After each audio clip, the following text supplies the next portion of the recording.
Madame, Monsieur, bonsoir. Vous êtes sur Al24 News et bienvenue dans ce nouveau numéro de Cap sur l'Afrique, votre rendez-vous hebdomadaire avec les questions africaines.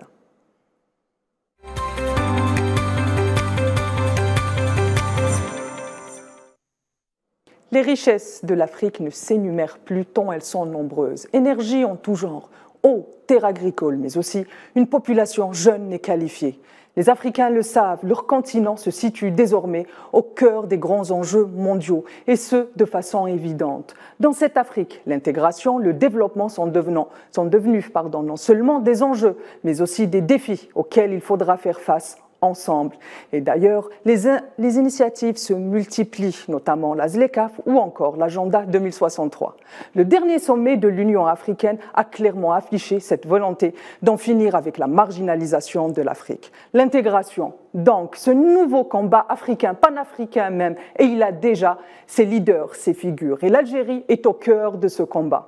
Par la voix de son président Abdelmejid Tebboune, elle a annoncé l'octroi d'1 milliard de dollars pour l'aide au développement. Le président algérien réitère ainsi la conviction de l'Algérie. La sécurité, la stabilité sont directement liées au développement. Vous l'aurez compris, il s'agira ce soir pour nous d'apporter un éclairage à la question de l'intégration et de la démarche panafricaine portée par Alger, en vue d'encourager la coopération sud-sud et la coopération panafricaine. Et pour en parler, j'ai le plaisir d'être accompagné par deux habitués de Cap sur l'Afrique. Gamel Abina, expert des questions internationales. Bonsoir Gamel.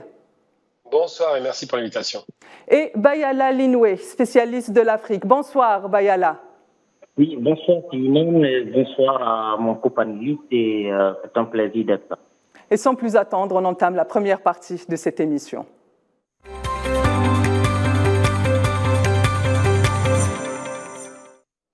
Je commence avec vous, Gamel. L'Algérie, depuis son indépendance, est à l'avant-garde des luttes pour une Afrique indépendante, mais aussi prospère. Pouvons-nous dire aujourd'hui que ce nouveau rôle de bailleur de fonds est un rôle naturel, finalement, que porte l'Algérie ? Oui, tout à fait. C'était déjà, on se souvient du discours de Boumedienne lorsqu'il disait qu'on ne doit surtout pas tomber dans le néocolonialisme économique. Il parlait de l'Afrique, évidemment, et qu'il fallait qu'il y ait une intégration régionale, qu'il y ait une production de richesses locale et régionale, et que surtout l'Afrique puisse devenir un peu, dans la mesure du possible, autonome par rapport à ces prédations qui sont extérieures et qui sont là pour capter les richesses manufacturières, enfin, les richesses minières, pétrolières, gazières, enfin tout ce qui est extraction de base, mais sans transformation. Bayala, je passe vers vous. L'Algérie appelle de ses vœux depuis très longtemps, depuis son indépendance et les indépendances africaines, la solidarité panafricaine et la coopération sud-sud. Pensez-vous que cette démarche s'inscrive directement dans une vision panafricaine finalement ?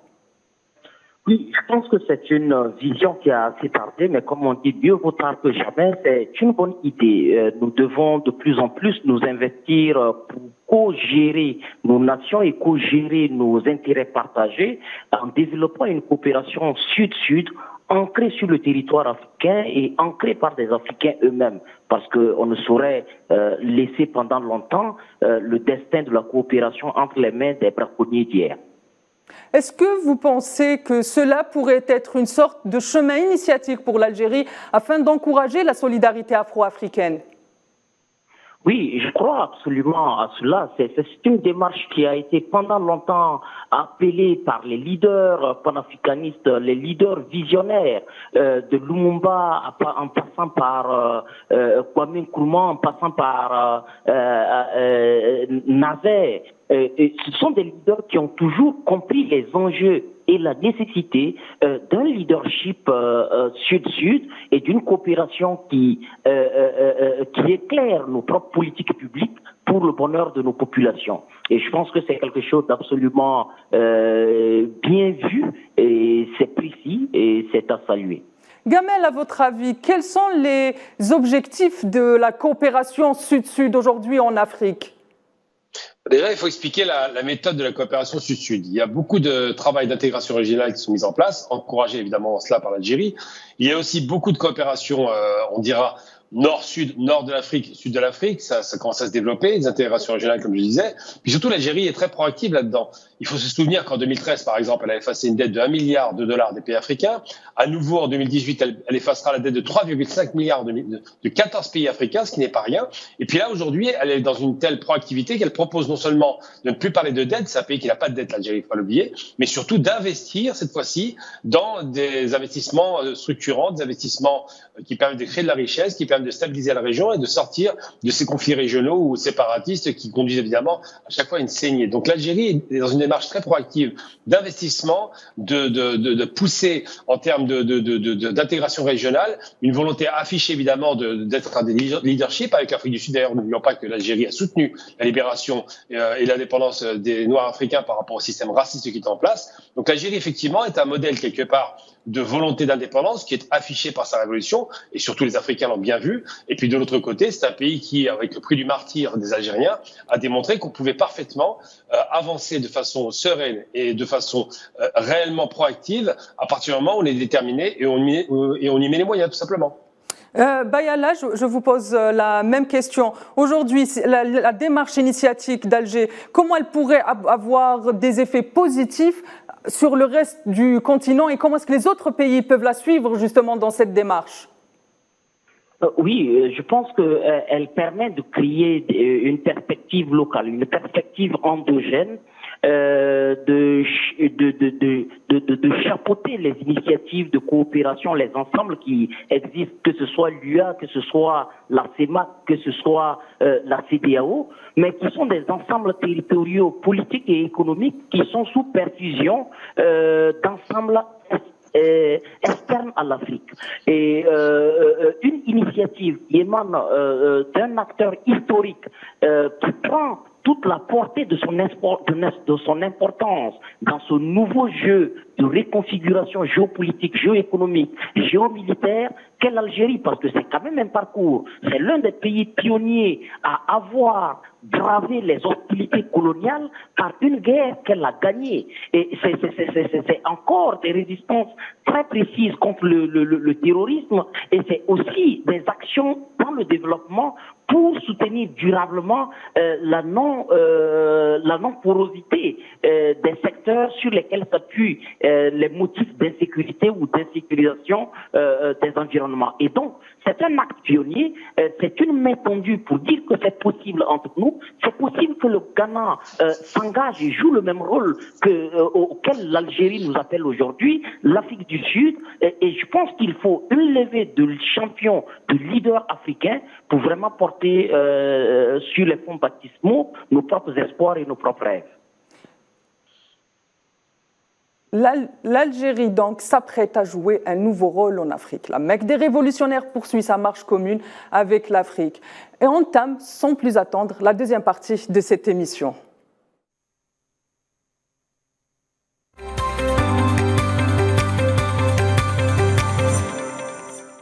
Bayala, je reste avec vous pour entamer cette première partie de l'émission. On parle de l'intégration africaine. Pouvez-vous nous expliquer c'est quoi le concept d'intégration ? Oui, le concept d'intégration, c'est déjà une notion de territoire, c'est une notion de culture partagée, c'est une notion d'intérêt ou de pôle économique partagé, c'est une notion qu'on appelle la circulation, la libre circulation des personnes et de leurs biens. Alors, bien évidemment, ce sont des concepts qui sont connus en Afrique et dans nos régions. Et dont la traduction en une réalité demeure encore très difficile. Par exemple, dans le cadre de la CEDEAO, on connaît encore de gros défis en matière de libre circulation des personnes et de leurs biens et un manque de fédération ou d'alignement de nos économies, de sorte qu'elles se complètent et qu'elles cessent de compétir, de faire des combats stériles et nuisibles. Et donc, il y a encore des défis, mais la notion d'intégration peut s'entendre comme une volonté de destin partagé. Gamel Bayala vient de mettre un point important sur les autres organisations régionales qui essayent d'aller vers l'intégration africaine. Il a parlé notamment de la CEDEAO. À votre avis, pourquoi est-ce que les organisations comme la CEDEAO peinent à mettre en place une vision commune de l'intégration régionale à l'intérieur même de l'Afrique? Parce que ce qui gâte la relation dans la CEDEAO, en l'occurrence, c'est qu'en dehors évidemment du Nigeria qui l'a intégré très récemment, le seul pays anglophone, c'est que c'est surtout des pays qui étaient sous le giron francophone, sous le giron français clairement de l'ex-puissance coloniale, et qui subissent évidemment la domination du franc CFA. Franc qui est une monnaie donc coloniale, faut jamais l'oublier, et qui est une monnaie qui est battue en France et qui a une valeur qui est cotée par la France. Donc quand on n'a pas la souveraineté sur sa monnaie, on n'a pas la souveraineté sur son économie. On ne peut pas jouer sur l'échange, on ne peut pas jouer sur la valeur de la monnaie et encore plus sur la richesse du pays. Mais surtout, pour intégrer régionalement, il faut d'abord des causes communes. L'Algérie, par exemple, a pris sur elle de faire des investissements structurants et des investissements dans le développement. Pourquoi? Pour lutter aussi contre le terrorisme. La politique algérienne, c'est pas seulement la politique de la canonnière. Justement, ça c'est un point qu'on va aborder dans un moment. Très bien. D'accord. Donc, juste pour dire simplement, c'est que les intégrations ne peuvent pas fonctionner s'il n'y a pas des points communs et des visées communes. Je prends un exemple très concret pour vous donner un exemple, la question de la monnaie que je viens d'évoquer. Si on avait une banque centrale africaine, c'était une idée chère à Kadhafi, feu Kadhafi, paix à son âme. Eh bien, si on avait une banque centrale africaine, la question monétaire serait vite réglée. Il suffirait de créer une monnaie au moins régionale, si ce n'est continentale, qui permettrait d'intégrer les économies de façon assez puissante, comme a su le faire l'Europe avec l'euro. Et toutes ces questions monétaires, budgétaires évidemment, ces questions culturelles, parce qu'il y a une culture commune en Afrique, qu'on le veuille ou non, les Africains ont tous un passé commun, on a tous subi la même chose. Eh bien, ces questions-là seraient effectivement réglées, on avancerait dans la bonne direction, on sortirait des pièges ridicules du trauma colonial et du racisme qui parfois est resté dans certaines régions, pour arriver à l'idée que nous sommes tous africains et que l'Afrique est un continent riche, puissant, avec malheureusement un PIB ridicule de 2800 milliards de dollars, c'est l'équivalent du PIB français, pour un continent qui compte 1 milliard 100 millions d'habitants et dont les ressources minières, gazières, pétrolières et d'exploitation agricole sont les plus importantes de la Terre. C'est le plus grand pays, le plus grand continent de la Terre, l'Afrique. Donc tout cela pourrait être mis en place si on faisait une intégration d'abord, avant toute chose, pas politique, mais surtout économique, et l'économie amène nécessairement des relations politiques apaisées. Bayala Gamel vient de nous préciser que l'aide au développement, l'investissement, l'intégration africain a durant longtemps été l'apanage des grandes puissances occidentales. Sauf que ces aides finalement ne sont pas désintéressées et ont fortement handicapé le continent africain. Quel était finalement l'objectif des puissances occidentales par l'intégration dessinée dans leurs projets en Afrique ? Oui, il faut comprendre que avec les indépendances arrachées, le colonialisme et le capitalisme néolibéral a vite compris qu'il fallait créer des éléments solides pour contrôler et pour mettre sous cap les initiatives de développement africain, empêcher l'éclosion d'une élite souveraine capable de concevoir et de produire en Afrique une pensée du développement et de produire un développement qui prend en compte nos priorités et les instruments. Je pense que Gamal il a cité notamment le franc CFA, c'est l'une des monnaies nazistes et colonialistes encore en cours au monde et qui aujourd'hui est un puissant instrument d'alimentation des réseaux de trafic. Et même le fait que des rébellions ou des guerres civiles ou même les terroristes se retrouvent avec des quantités énormes de billets tirés à la planche directe, on comprend que c'est un instrument géostratégique de contrôle de ces pays qui sont mis sous cap.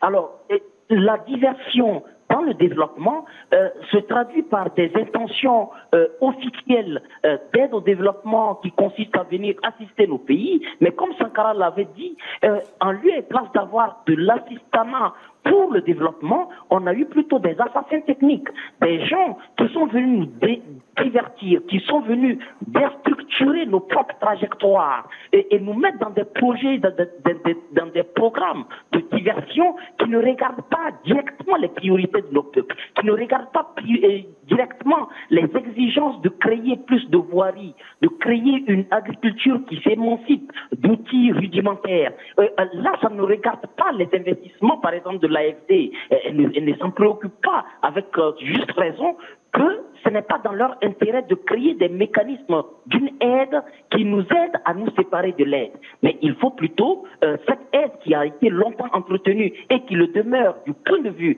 occidental, de faire en sorte que ce soit une aide qui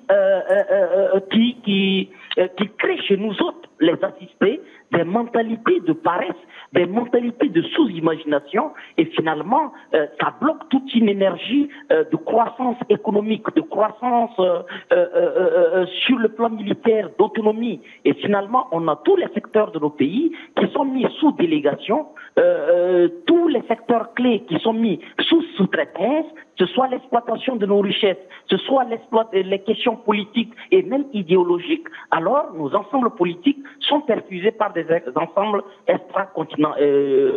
du continent africain. Et je pense que c'est un mécanisme savamment réfléchi et organisé et sous-titré par l'idée de l'aide au développement, mais qui est une véritable déroute. Gamel, partagez-vous l'avis de Bayala en ce qui concerne ce point-là?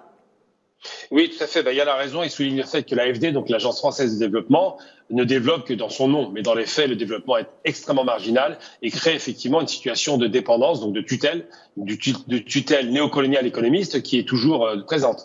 Et on se rend bien compte avec le discours de M. Macron d'hier qu'il y a une sorte de volonté de se rattraper parce qu'il semble bien que depuis 62 ans pour les pays africains qui ont été décolonisés plus ou moins bien d'ailleurs, ils ont tous non pas bénéficié d'un développement normal comme l'Asie par exemple ou l'Amérique du Sud, mais d'un développement ralenti et intentionnellement. Pourquoi? Parce que, et moi je fais mien le fameux proverbe chinois qui dit « il vaut mieux apprendre à un homme à pêcher plutôt que de lui donner du poisson », eh bien les Occidentaux ont donné du poisson pour créer une dépendance, pour vendre des produits manufacturés avec une dégradation des termes de l'échange, donc vous vendez les produits de base qui coûtent pas cher et on vous revend les produits transformés plus cher.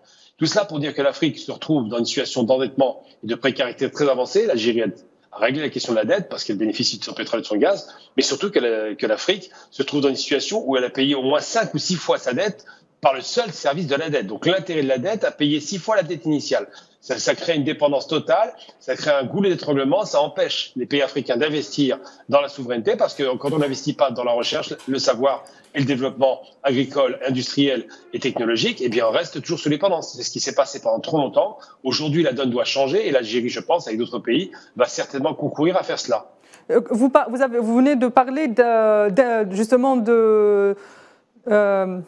Le mot m'a échappé, de souveraineté. Voilà, j'ai retrouvé le mot. Vous parlez de souveraineté. Est-ce qu'aujourd'hui, justement, l'intégration et la solidarité panafricaine et la vision sud-sud et la coopération sud-sud sont un pas important vers la souveraineté?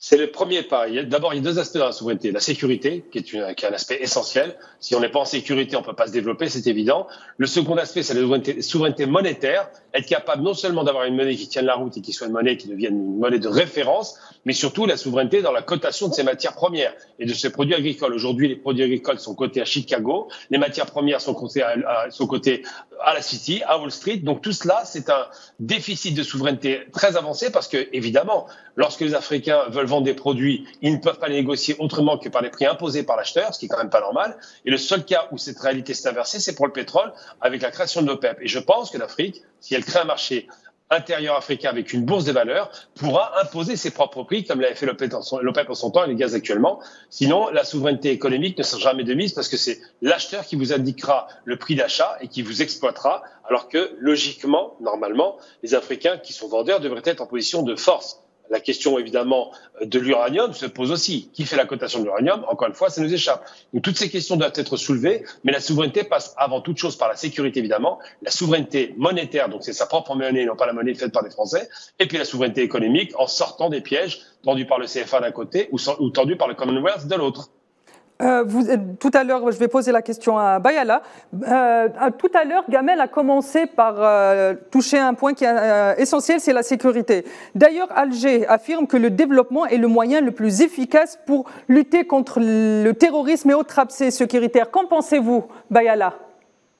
Oui, c'est très pertinent. Sur quoi surfe la délinquance internationale? Elle surfe sur des frustrations locales. Elle surfe sur un déséquilibre de développement, sur un déséquilibre, les inégalités en matière d'équipement. Vous avez des régions où il n'y a pas d'école, où il n'y a pas d'hôpital. Et bien évidemment, le système international sait très bien et il a entretenu le maintien de zones hyper précarisées pour venir en arrière s'appuyer sur ces réalités et ces personnes qui habitent ces zones pour dire, voyez-vous, l'État central ne s'occupe pas de vous. Alors nous, on vous propose de vous organiser et de résister pour demander plus de justice. Sauf que l'acteur qui instrumentalise cette réalité d'appauvrissement ou d'inégalité en matière de développement, c'est le même qui nous a supervisés et déroutés à travers les programmes d'ajustement structurel des années 90. Vous vous souvenez, à cette époque, qu'est-ce qu'on disait aux Africains? On leur disait, écoutez, vous nourrissez pas vous-même, ce n'est pas une bonne idée.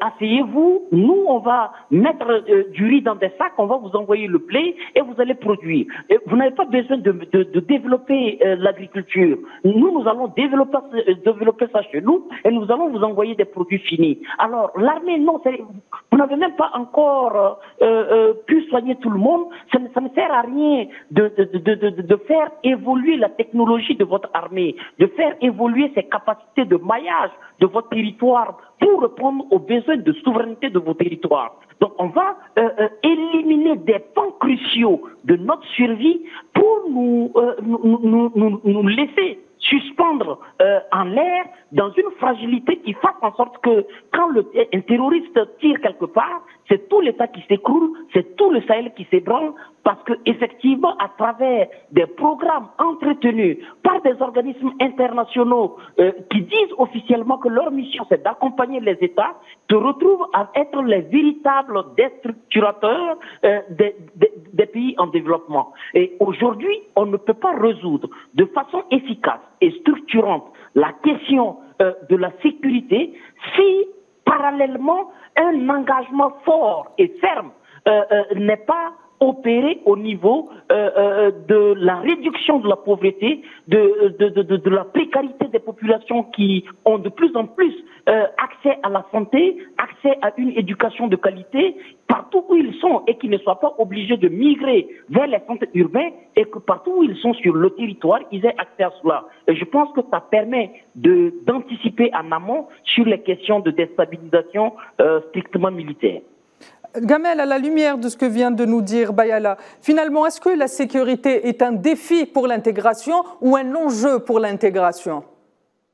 C'est à la fois un défi et un enjeu. Un défi parce qu'évidemment, ça ralentit l'intégration. Si vous avez des problèmes dans le Sahel, par exemple, on voit bien que actuellement, il y a un effet un peu domino avec les coups d'État militaires qui sont destinés à garantir la souveraineté à nouveau du pays. Mais c'est vrai que c'est un défi et en même temps un enjeu. Pourquoi? Parce que si on ne règle pas les questions de la sécurité économique cette fois-ci, c'est-à-dire que si quelqu'un a quelque chose à perdre, il ne va pas prendre les armes.